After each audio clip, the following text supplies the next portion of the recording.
Good morning, Mr. Yassin. Thank you for joining us today.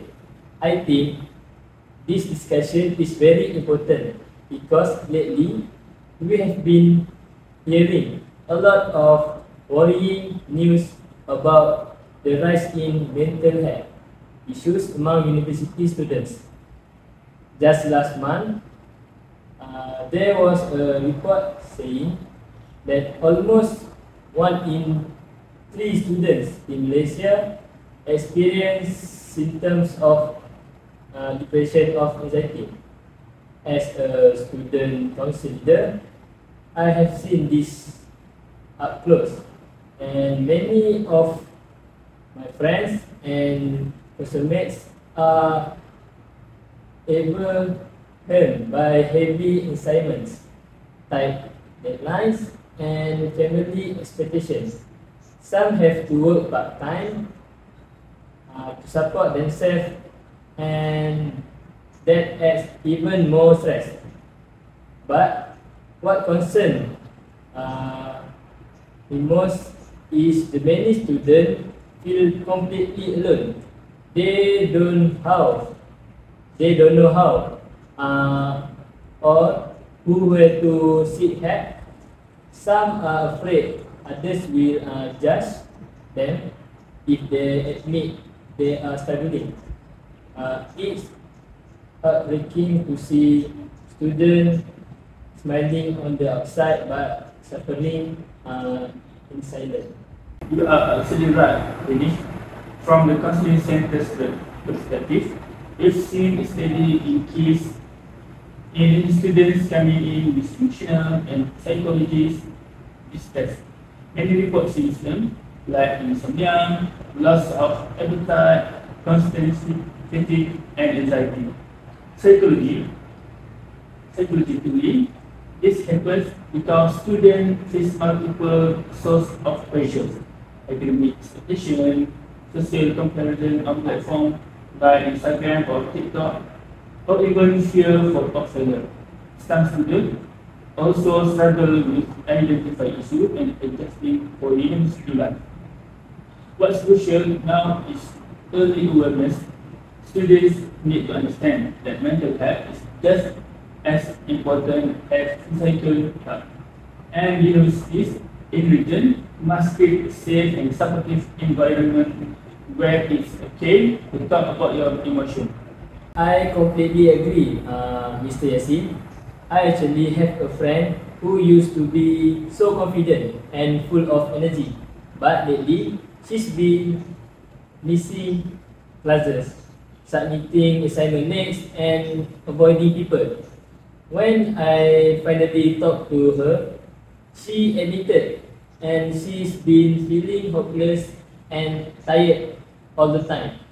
I've noticed this pattern among many students. They stay up late doing assignment, sleep only a few hours, and wake up feeling drained.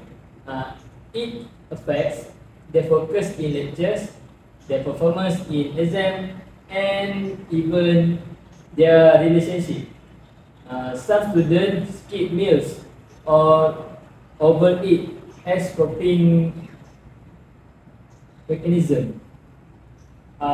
What sad is that many of them pretend everything is fine.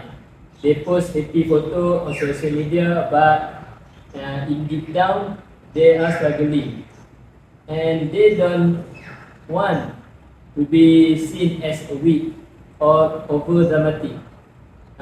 If this keeps happening, I'm afraid most students will experience or even drop out of university.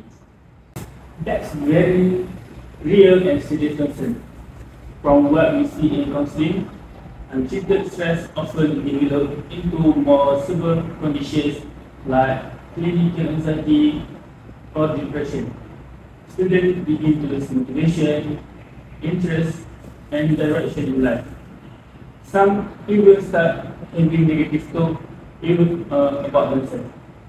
These issues does, don't just affect the individual, they affect the whole university environment.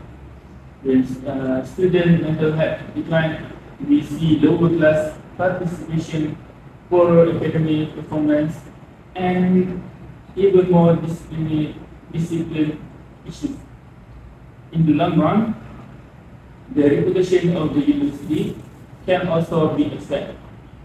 So, yes, it's not just a personal issue, it's community issue. That's why universities must prioritize mental health the same way they focus on academic achievement. A healthy mind leads to better learning outcome. I know our university already provided a counseling service, and that's great. But honestly, many students don't use it. Some are embarrassed, some think their problems aren't serious enough, and some simply don't know how to make an appointment. Another issue is the image of counseling center. It feels too formal. When students see official poster with words like mental illness or psychology service, it sounds intimidating. I think the promotion with words like mental illness or psychology service, it sounds bad. The promotion needs to be more relatable, maybe with colorful poster, creative infographics, or student testimony. And we could even use social media platforms like Instagram, TikTok, and Facebook to spread message about mental wellness. Right now, the official message feels too serious, almost critical, and that doesn't attract students our age. That's an excellent observation, Dinesh. In fact, we've been trying to address this exact challenge. The truth is, the stigma surrounding mental health is still very strong. Many students are afraid that visiting a counselor might make them look unstable or problematic.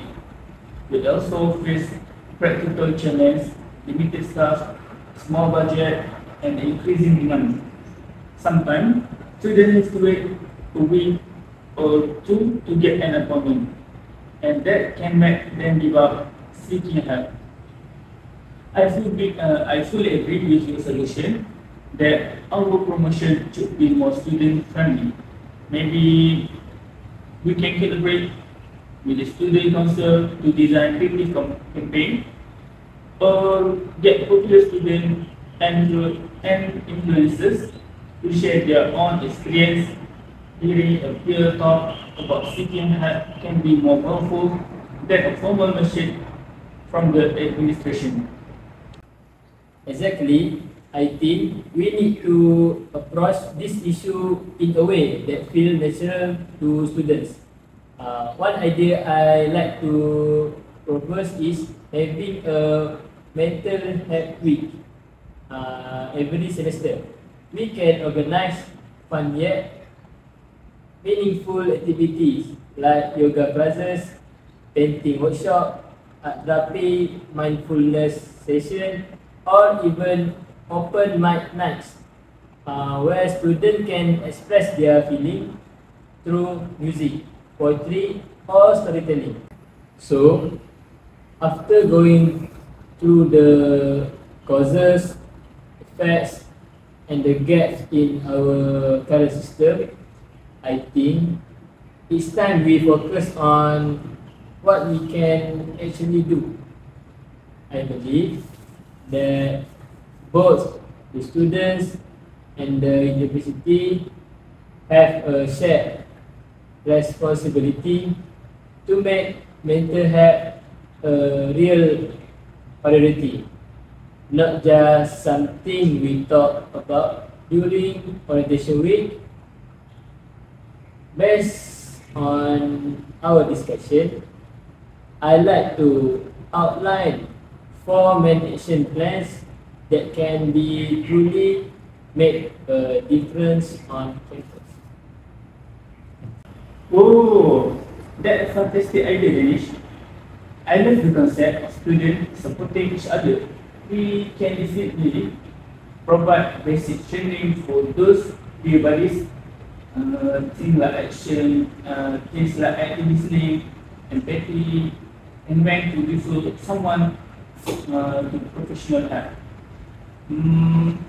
On top of that, we can conduct workshop for lectures to help them recognize signs of emotional distress in their students, like sudden drop in performance, withdrawal from activities, or changes in behavior. And yes, partnership with NGOs or the Ministry of Health could add more credibility and resource to our effort. And mental health prevention is always better than cure. The more we normalize conversation about emotion, the healthier our university culture will be.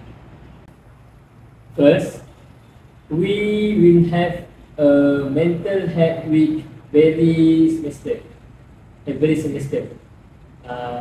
This won't just be another formal event. We want it to be something that students genuinely look forward to.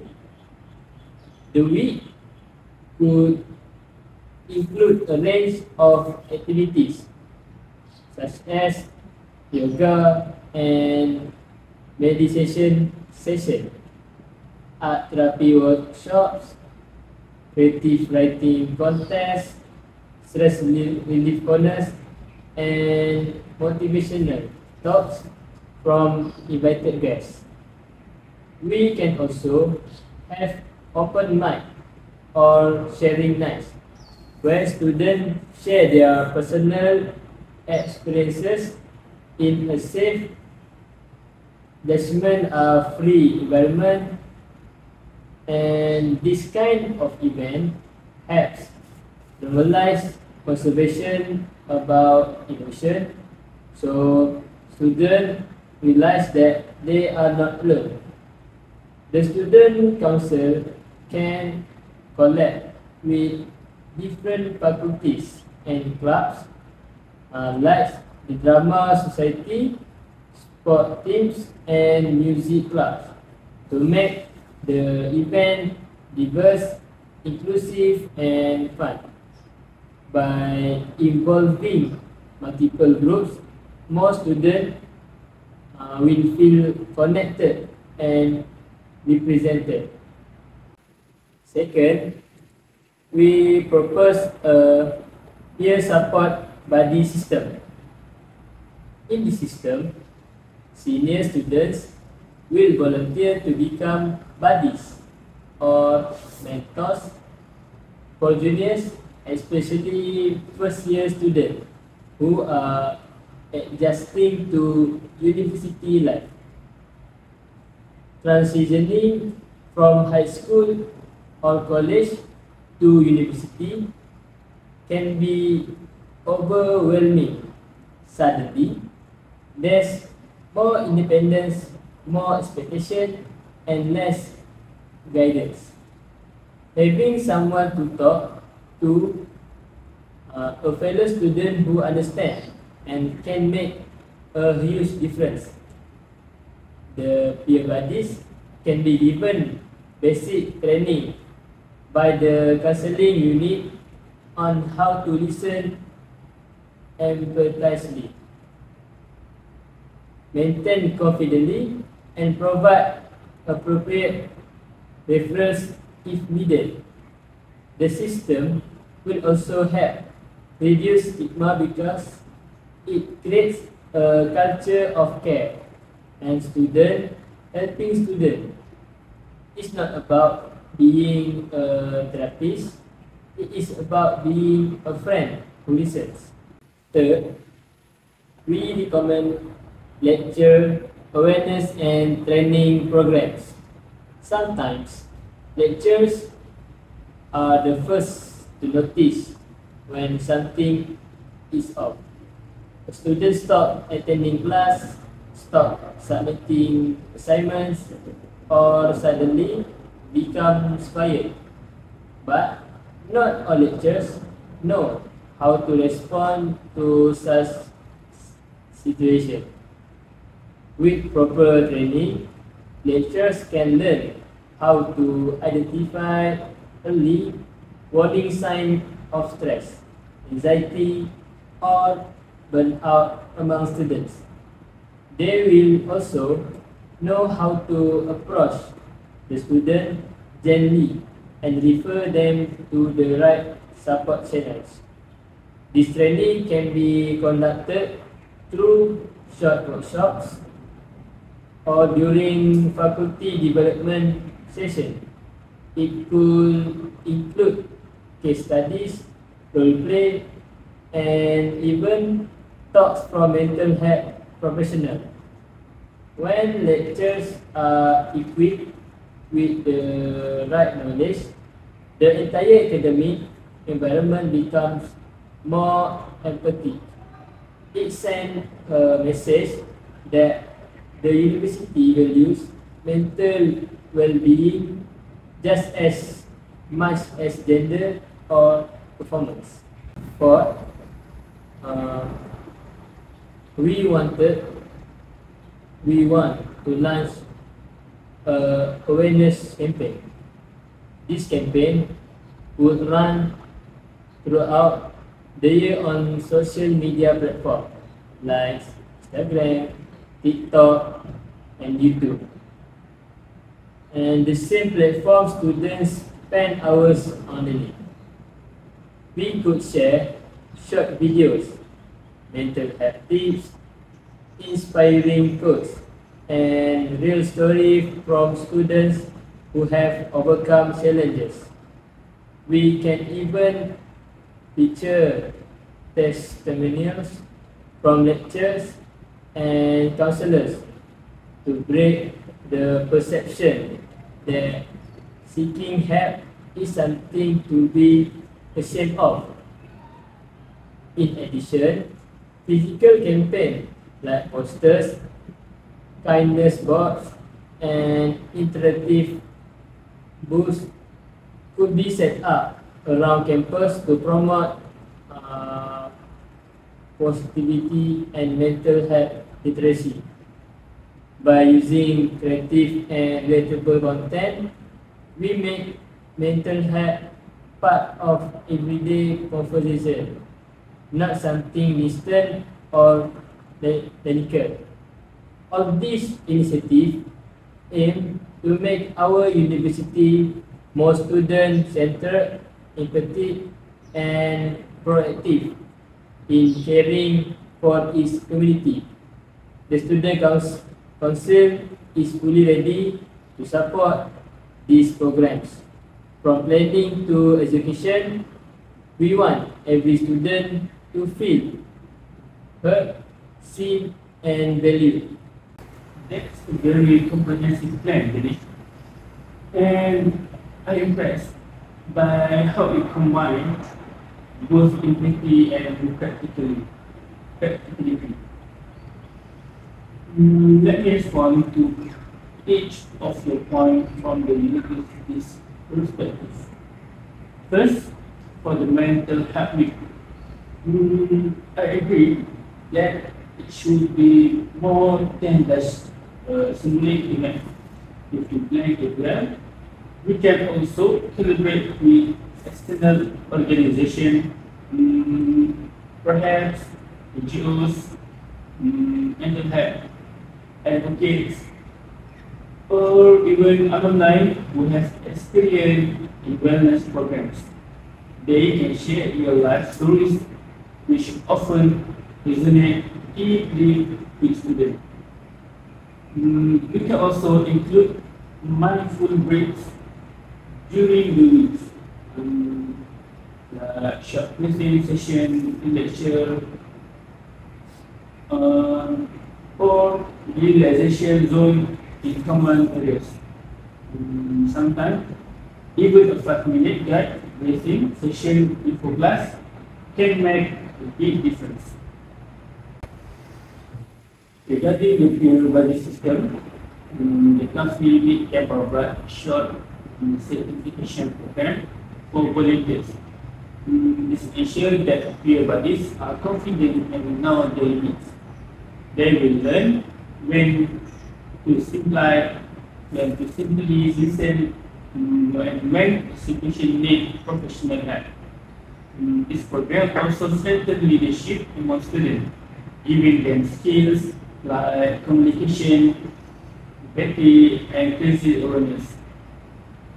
And for the lecture training, we can schedule quarterly session, perhaps one per semester, focusing on mental health, literacy, and student engagement. It is important for lecturers to understand that academic success cannot be separated from emotional well-being.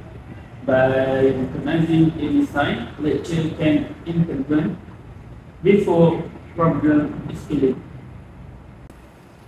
And finally, about the media and awareness campaign, I completely agree with your vision. The university can provide funding and small media team to support the student council creative ideas. We could even create hashtag campaign, something like mindful campus or healthy mind university to make it a trend within our community. This digital approach is powerful because it reaches students where they already are online. So overall, these four initiatives reflect strong partnership between students and the universities. From here, I will bring this proposal to the management board and we will work on the logistics, budgeting, timelines, and staffing. If everything goes well, we can start implementing the plan in next semester. Our goal is simple yet meaningful: to build a campus where students feel safe to express themselves, seek help when needed, and grow not only academically but also emotionally and socially. Because at the end of the day, healthy mind creates healthy university, and that's what we all want to achieve. On behalf of the Student Council and the University Counseling Center, I am pleased to announce our joint action plan to strengthen mental health awareness among students. Our four main initiatives are Mental Health Week, Peer Buddy Support System, Lecture Awareness Training, and lastly, Media Campaign on Student Well-being. These programs aim to help students manage stress, reduce stigma, and encourage open conversation about mental health. Okay, so how will you ensure that students actually join this program? We plan to make the activities fun and interactive, including clubs, societies, and campus influences to attract more participants. The idea is to make mental wellness something students want to be a part of, not something they are forced into. It is. And what result do you expect from this program?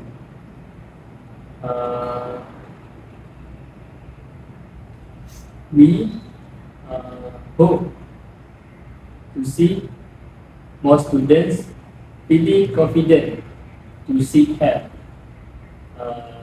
Fewer cases of burnout and a stronger sense of community on campus. Ultimately, we want mental well-being to become part of the university, identify and culture. Exactly, this initiative is not just about solving a problem, it's about building a caring environment. When students feel supported, they perform better, connect better, and life better.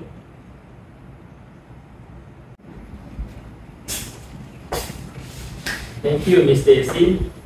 Let's build a healthy mind and healthy university together.